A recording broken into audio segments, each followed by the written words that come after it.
Hello, सभी को नमस्कार। I am T R Rathore, placement officer, triple I cell government polytechnic Jodhpur. आज एम्प्लॉयबिलिटी स्किल का जो फेज़ आपको बता रहे हैं, फर्स्ट फेज अपन ने किया एंड नाउ दी जो इसका थर्ड फेज जो है वो आज करेंगे अपन। सेकंड फेज भी अपन ने किया। नाउ एम्प्लॉयबिलिटी स्किल का जो थर्ड फेज है, this is the third phase of employability skill. बहुत ही इम्पोर्टेंट आज इसमें जो है अपन डिस्कस करने वाले हैं, तो बड़े ध्यान से आप सुने। जो दोनों पहले जो लेक्चर हुए हैं उसके रिलेशन में ही हैं, लेकिन एक बहुत ही इसका जो कॉन्क्रीट जो इसका रिजल्ट है वो इसमें आपको मिलेगा। What is employability? तो we can say it is a kind of qualities and potential of an aspirant which attracts others to desire purpose to hire you. आपको हायर क्यों करें?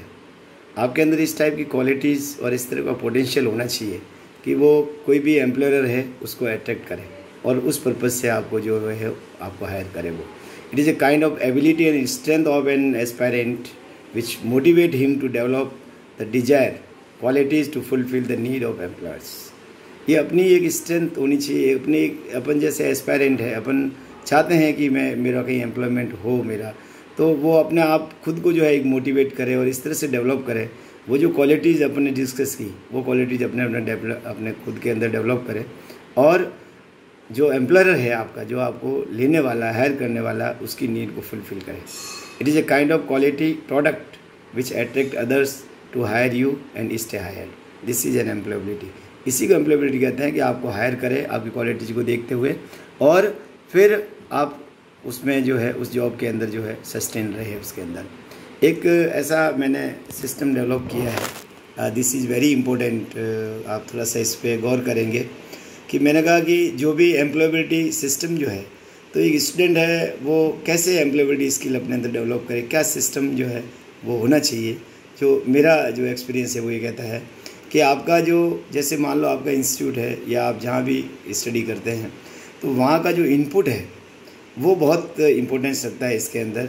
Good quality teaching learning process जो वहाँ है वो बहुत ही अच्छी क्वालिटी का होना चाहिए। Teacher require regular skill change, और जो आपके टीचर्स हैं उनकी स्किल भी जो है वो इम्प्रूवड स्किल होनी चाहिए। हर समय जो है अपनी स्किल को वो डेवलप करे और नई टेक्नोलॉजी से आपको एक्वेंट करते रहे। अपडेटेड करिकुलम, जो आपका करिकुलम है वो इंडस्ट्रीज़ की नीड को मीट आउट करता रहे, वो हमेशा जो है अपडेटेड होता रहे करिकुलम।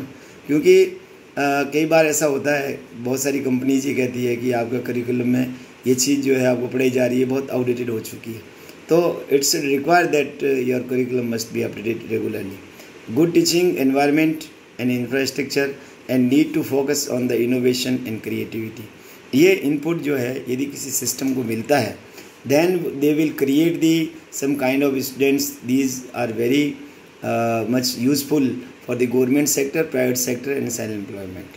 ये तीन सेक्टर्स है, इसके लिए पूरा सब कुछ ये तामझाम जो है वो किया जाता है कि वो जो स्टूडेंट तैयार हो रहा है वो आइदर गवर्नमेंट सेक्टर में और प्राइवेट सेक्टर में या सेल्फ एम्प्लॉयमेंट के लिए जाएगा।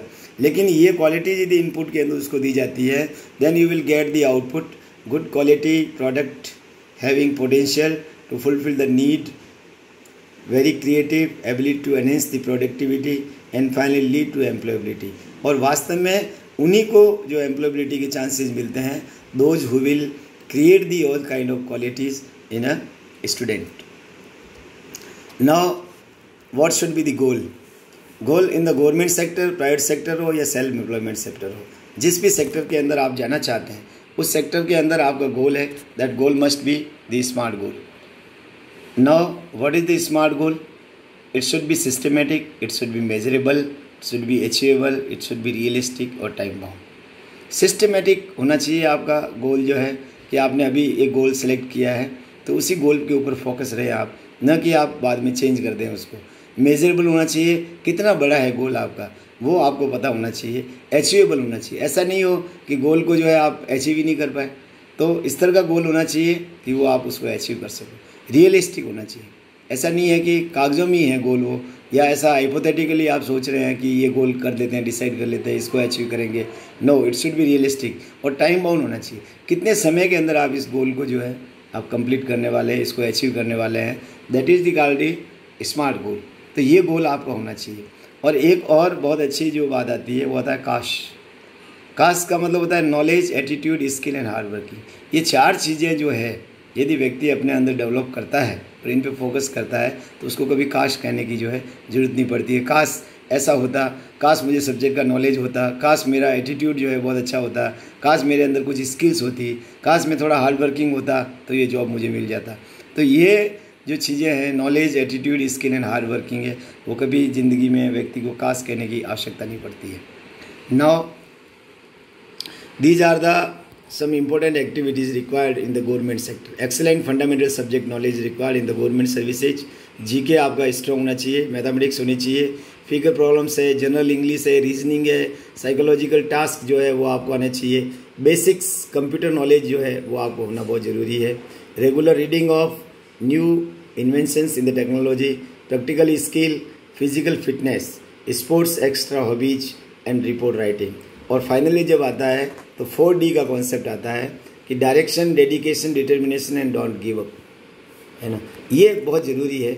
आपका डायरेक्शन जो है जिस पे आप मेहनत कर रहे हैं वो बहुत ही सही डायरेक्शन में होना चाहिए, उसके ऊपर डेडिकेशन होना चाहिए, आपका फोकस होना चाहिए फुल, और डिटर्मिनेंट होके जब आप मेहनत करते हैं उस पर्टिकुलर जॉब के लिए, देन फाइनली ये होगा डोंट गिव अप। कभी भी ये नहीं सोचे कि नहीं मैं अब ये नहीं कर सकता, नहीं, you can improve every time and you will get the job. Students required to develop qualities for the different employment sectors. Now for the private sectors, good communication skill ये बहुत ज़रूरी है, जैसा कि मैंने पहले डिस्कस कर चुके हैं। गुड फिजिकल स्टैंडर्ड्स होने चाहिए, बिहेवियरल स्किल है, प्रॉब्लम सॉल्विंग एबिलिटी है, लीडरशिप क्वालिटीज़ है, टास्क हैंडलिंग है, इनिशिएशन लेने की आपके इनोवेटिव एबिलिटी होनी चाहिए, ड्रेसिंग सेंस आपको होना बहुत ज़रूरी है, बिकॉज गुड लुकिंग जो है वो अपने आप को एक पर्सनैलिटी डेवलप जो आपको करनी पड़ती है। टेक्निकल स्किल आपके अंदर चाहिए, ऑर्गेनाइजेशनल एडेप्टेशन आपके अंदर चाहिए, and social skill, emotional skill, risk taking abilities, positive attitude, all these required in the private sectors. Because कुछ जो कॉरपोरेट सेक्टर्स होते हैं उसके अंदर कुछ चीज़ें ऐसी होती है जो बहुत ही मेंटेन करनी आवश्यक हो जाती है, और वो जब आप करते हैं तो आपका जो ग्राफ कैरियर का है वो बहुत ही अच्छी ऊंचाई तक वो पहुंचता है। और यदि सेल्फ एम्प्लॉयमेंट की बात करें तो दोनों जो प्राइवेट और गवर्नमेंट सेक्टर के अंदर जो क्वालिटीज़ गई है वो qualities, most of the qualities जो है एक सेल्फ एम्प्लॉयमेंट शुरू करने वाले व्यक्ति के अंदर होनी आवश्यक है, ताकि वो अपने बिजनेस के अंदर, अपने खुद के गोल के अंदर कभी भी जो है असफल होने के चांसेस कम होते हैं। Now this is the self employment, है ना। देखिए आप, this is be your own boss, अपना खुद का सेल्फ एम्प्लॉयमेंट शुरू कर सकते हैं आप। If you have the all kind of qualities you can do this, there is no problem. This is the self employment, you have the freedom in the self employment, you can go anywhere. जितनी ऊंचाइयों तक आप जाना चाहते हैं, जिस height तक आप जाना चाहते हैं, सेल्फ एम्प्लॉयड के माध्यम से आप जा सकते हैं। कुछ जो रिस्क टेकिंग एबिलिटीज़ है, कुछ कॉन्फिडेंस लेवल है, लीडरशिप क्वालिटीज़ है, कम्युनिकेशन है, मैनेजमेंट स्किल है, बिहेवियरल स्किल है, कुछ ऐसी स्किल्स है जो, और हार्ड वर्किंग होना चाहिए, सब्जेक्ट का नॉलेज होना ज़रूरी है। ये चीज़ें ऐसी है जो सेल्फ एम्प्लॉयमेंट के अंदर बहुत ही ज़्यादा यूज़फुल रहती है। और फाइनली आपको ये एक फिगर मैं दूंगा गॉड कृष्णा का। तो ये जो आप देखते हैं इनके फेस के चारों तरफ जो ओरा दिख रहा है आपको, दिस शोज द कॉन्फिडेंस, है ना। तो ये कहा हुआ है कि the person Dooj have the confidence their face will radiate the energy. तो जो बहुत ही कॉन्फिडेंट होते हैं उनका फेस है वो एनर्जी रेडिएट करता है। तो आप मोर कॉन्फिडेंट रहिए, अपने जॉब की तरफ फोकस रहिए, 100% you will get the job. Thank you very much, thank you, all the best.